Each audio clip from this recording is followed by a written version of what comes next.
도덕상 부패 1869년 부조화 선지자 346에서 353 나는 우리가 마지막 날의 위기에 살고 있음을 보았다. 이는 불법이 성하고 많은 사람의 사랑이 식어지기 때문이다. 많은 사람이라는 단어는 그리스도를 따른다고 공언하는 자들을 가리킨다. 그들은 편만한 불법에 영향을 받고 하나님께로부터 떠나간다. 그러나 그렇게 영향을 받을 필요는 없는 것이다. 이러한 타락의 원인은 그들이 이 불법으로부터 완전히 분리된 위치에 있지 않기 때문이다. 불법이 성함으로 하나님께 대한 그들의 사랑이 식어진다는 사실은 그들이 어떤 면으로 이 불법의 동참자가 되고 있음을 보여준다. 그렇지 않다면 그것은 하나님께 대한 그들의 사랑과 그분의 사업에 대한 그들의 열성과 열의에 영향을 미치지 못할 것이다. 세상 형편에 대한 비참한 광경이 내 앞에 제시되었다. 부도덕이 어디나 만연하고 있다. 방탕은 이 시대의 특별한 죄악이다. 악이 그 흉악한 머리를 오늘날처럼 대담하게 쳐든 때가 일찍이 없었다. 사람들은 마비된 듯 보이며 덕성과 참된 선을 사랑하는 자들은 죄악의 대담성, 힘, 편만함을 인하여 거의 낭망하고 있다. 편만한 악은 불신자들이나 믿음을 비웃는 자들에게만 국한되어 있지 않다. 이렇기만 하면 괜찮겠으나 사실은 그렇지 않다. 그리스도께 대한 신앙을 고백하는 많은 남녀들이 죄를 범한다. 그리스도의 나타나심을 고대한다고 공언하는 어떤 이들조차 그 사건을 위하여 사단 자신보다도 준비가 덜 되어 있다. 그들은 자신을 모든 부패에서 깨끗이 하고 있지 않다. 그들은 너무 오랫동안 그들의 정욕을 섬겨왔으므로 그들의 생각이 부정하고 그들의 상상이 부패한 것이 당연하다. 그들의 마음을 순결하고 거룩한 사물에 머물게 하는 것은 나이아가라 폭포의 흐름을 돌려서 그 물을 거꾸로 흐르게 하는 것만큼이나 불가능한 일이다. 남녀 청소년들이 도덕적 부패에 관련되어 있으며 영혼과 몸을 멸망시키는 이 가증한 죄악을 자행한다. 그리스도인임을 공언하는 많은 사람들이 동일한 악습으로 인해 너무나 마비되어서 그들의 도덕적 감각은 그것을 죄라고 인식할 만큼 각성되지 않는다. 그런데 만일 그 악습이 계속된다면 몸과 마음이 완전히 파산하는 분명한 결과를 초래할 것이다. 지상에서 가장 고상한 존재인 사람은 하나님의 형상을 따라 창조되었으나 자신을 짐승으로 만든다. 그는 자신을 추잡하고 부패하게 만든다. 모든 그리스도인들은 자신의 정욕을 제어하는 방법을 배우고 원칙에 의해 지배되어야 한다. 이렇게 하지 않는 한 그는 그리스도인이라는 이름에 합당치 않다. 고상한 고백을 하는 어떤 이들은 수음의 죄와 그 확실한 결과를 이해하지 못한다. 오랫동안 형성되어 온 습관이 그들의 이해력을 눈물게 하였다. 그들은 이 타락해 하는 죄악의 지극히 가증한 성격을 깨닫지 못하는데 이 죄악은 신체를 쇠약하게 하고 뇌신경의 힘을 파괴한다. 이미 형성된 습관과 투쟁할 때에 도덕적 원칙은 극히 연약하다. 하늘에서 오는 엄숙한 기별은 이 타락해 하는 악습의 방종에 대항하여 무장되지 않은 마음에 강력한 감화를 끼칠 수 없다. 두뇌의 예민한 신경은 관능적 방종에 대한 부자연스러운 욕구를 만족시키기 위한 병적인 흥분으로 인하여 그 건강 상태를 상실한다. 온 몸과 교통하는 뇌신경은 하나님께서 사람과 교통하며 그의 깊숙한 내적 생애에 영향을 미칠 수 있는 유일한 매개체이다. 신경계통의 전류의 순환을 방해하는 것은 무엇이든지 생명력을 감소시키며 그 결과로 마음의 감수성이 무감각하게 된다. 이런 사실을 생각할 때 목사들과 경건을 고백하는 백성들이 영혼을 타락해 하는 이 악습에 물들지 않고 깨끗하게 서는 것은 얼마나 중요한 일인가. 하나님의 백성임을 공언하는 자들의 연약한 상태가 내게 보여졌을 때 나의 심령은 고민으로 숙여졌다. 불법이 성함으로 많은 사람들의 사랑이 식어진다. 그리스도인임을 공언하는 사람들 중 극히 소수만이 이 문제를 올바른 빛 가운데서 바라보며 대중의 의견과 관습이 그들을 정죄하지 않음에도 불구하고 자신에 대하여 적절한 제어를 한다.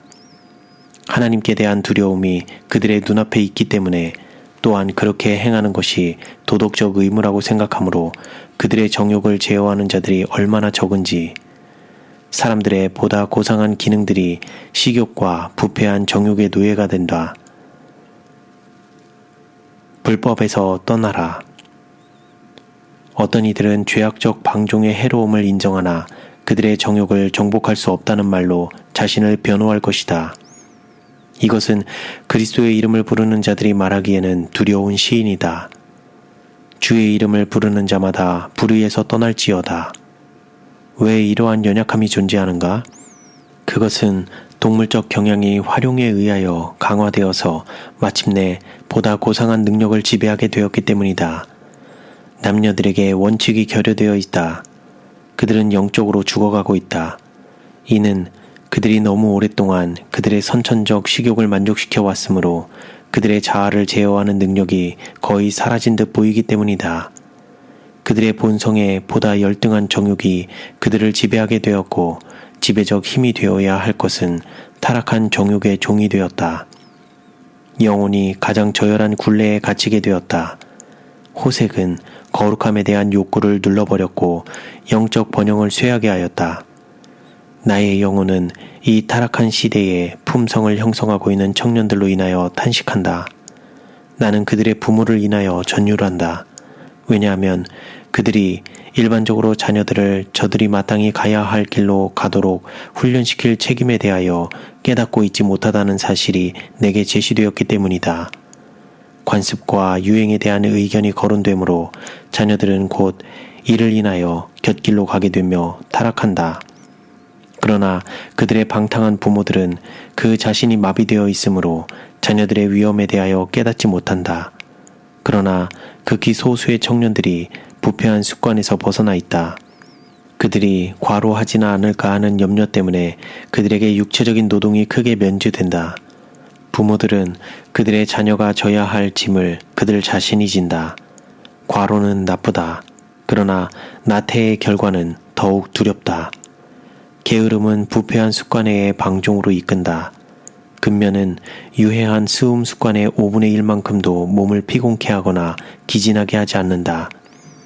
만일 단순하고 잘 주선된 노동이 자녀들을 기진하게 한다면 자녀들에게는 노동 이외에 그들의 신체를 약화시켜서 계속적인 피곤을 느끼게 하는 다른 요인이 있다는 것을 부모들은 분명히 알아야 한다.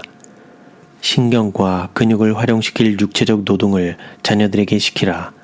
그와 같은 노동에 수반하는 피곤함은 악한 습관에 탐닉하고자 하는 그들의 경향을 약화시킬 것이다. 게으름은 저주이다. 그것은 방탕한 습관을 일으킨다. 많은 경우가 내 앞에 제시되었으며 내가 그들의 내면 생활을 보게 될 때에 나의 영혼은 경건을 공언하며 하늘나라로의 변화를 이야기하는 사람들의 부패한 마음가짐을 인하여 역겨워지고 혐오감을 느꼈다. 나는 자주 자문하였다. 누구를 믿을 것인가? 누가 이 죄악과 상관이 없는가? 기도를 요청함. 나의 남편과 나는 언젠가 폐결핵으로 심히 고통을 당하는 한 형제를 위하여 우리의 동정을 요청하는 한 집회에 참석한 적이 있다. 그는 창백하고 쇠약해 있었다. 그는 하나님의 백성들의 기도를 요청하였다.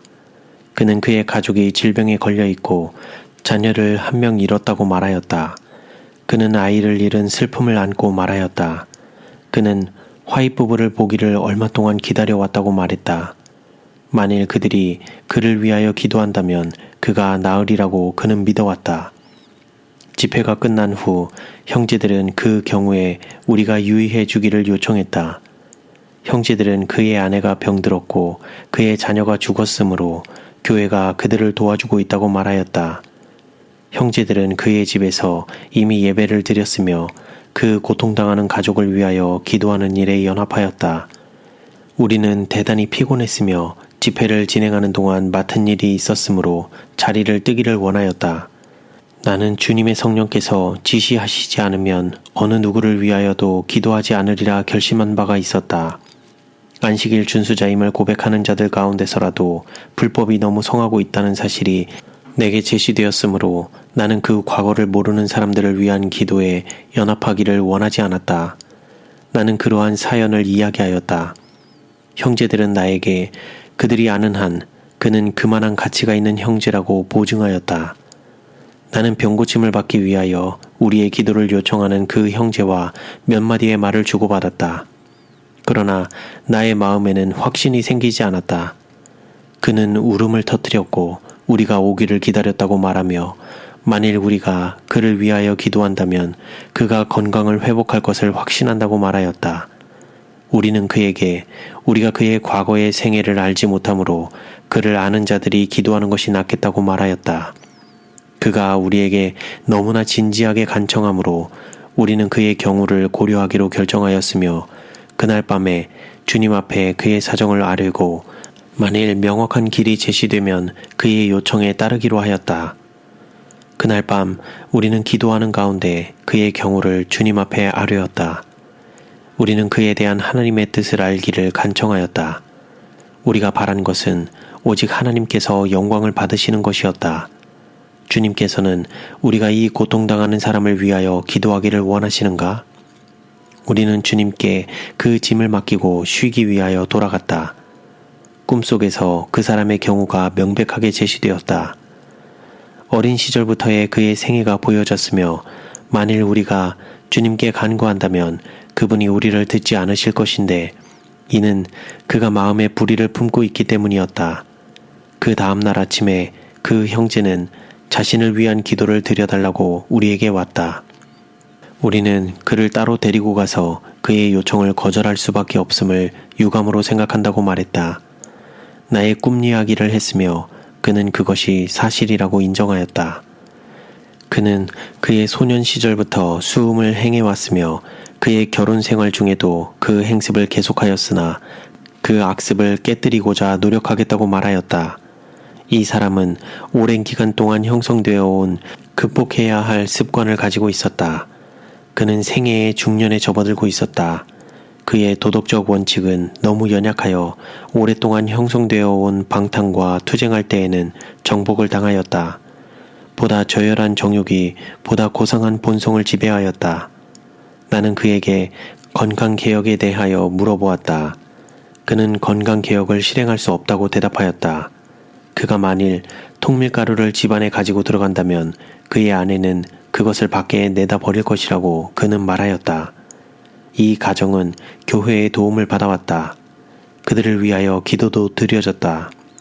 그들의 아이는 죽었으며 아내는 병들었고 남편이자 아버지인 그는 그의 경우를 우리에게 의탁하여 순결하고 거룩하신 하나님 앞에 가져가므로 하나님께서 이적을 행하사 그를 낫게 하시도록 하고자 한다. 이 사람의 도덕적 감각은 마비되었다. 청년들이 그 정신이 부드러울 때 이 악한 습관을 시작한다면 그들은 결코 온전히 그리고 바르게 신체적, 지적, 도덕적 품성을 개발시킬 힘을 얻지 못할 것이다. 여기에 매일 자신을 저하시키면서도 감히 하나님 앞에 나아가 그가 악하게 낭비하였으며 만일 허락된다면 그의 정욕을 위하여 사용될 힘의 증가를 구하는 사람이 있다. 하나님께서는 얼마나 오래 참으시는가? 만일 그분이 사람을 그의 부패한 길에 따라 다루신다면 누가 그분의 목전에서 살 것인가? 만일 우리가 악을 행하고 있는 이 사람의 경우를 부주의하게 하나님 앞에 가지고 갔다면 주님께서 들어주셨겠는가? 그분께서 응답하셨겠는가? 주는 죄악을 기뻐하는 신이 아니시니 악이 주와 함께 유하지 못하며 오만한 자가 주의 목전에 서지 못하리이다. 주는 모든 행악자를 미워하시며 내가 내 마음에 죄악을 품으면 주께서 듣지 아니하시리이다. 이것만이 유일한 경우가 아니다. 결혼 관계마저도 이 사람을 그의 청년 시절의 부패한 습관에서 보호하지 못했다. 나는 내가 제시한 그러한 경우가 드물다는 확신을 가질 수 있기를 바라지만 그러한 경우가 흔함을 안다. 부패한 정욕에 의해 지배되는 양친으로부터 태어나는 자녀들은 가치가 없다. 그 부모보다 더 저열한 위치로 타락하는 것 외에 무엇을 그러한 자녀에게서 기대하겠는가? 장래의 세대에게서 우리는 무엇을 기대할 수 있겠는가? 수천의 사람들이 원칙을 상실하고 있다. 바로 이들이 그들의 자녀들에게 그들 자신의 비참하고 부패한 정욕을 유전시키고 있다. 이 무슨 비참한 유산인가? 수천의 사람들이 원칙 없는 생애를 연명하며 그들과 사귀는 자들을 오염시키고 그들의 타락한 정욕을 자녀들에게 전함으로 그것을 영속시킨다. 그들은 자녀들에게 그들 자신의 품성의 흔적을 전한 데 대한 책임을 지게 된다. 식사와 도덕과의 관계. 나는 다시 그리스도인들에게 말한다. 하나님의 율법을 순종한다고 공언하는 모든 사람들이 불의와 관계가 없다면 나의 영혼은 평안할 것이다. 그러나 사실은 그렇지 않다. 하나님의 모든 계명을 지킨다고 공언하는 자들조차 간음죄를 범한다. 그들의 마비된 감각을 일깨우기 위하여 무슨 말을 해야 할 것인가? 도덕적 원칙은 철저하게 실행될 때 영혼의 유일한 안전책이 된다. 식사를 가장 단순하게 해야 할 때가 있다면 그것은 바로 지금이다. 육류가 우리 자녀들 앞에 놓여져서는 안 된다. 그것의 영향은 보다 저열한 정욕을 자극하고 강화하며 도덕력을 마비시키는 경향을 가지고 있다.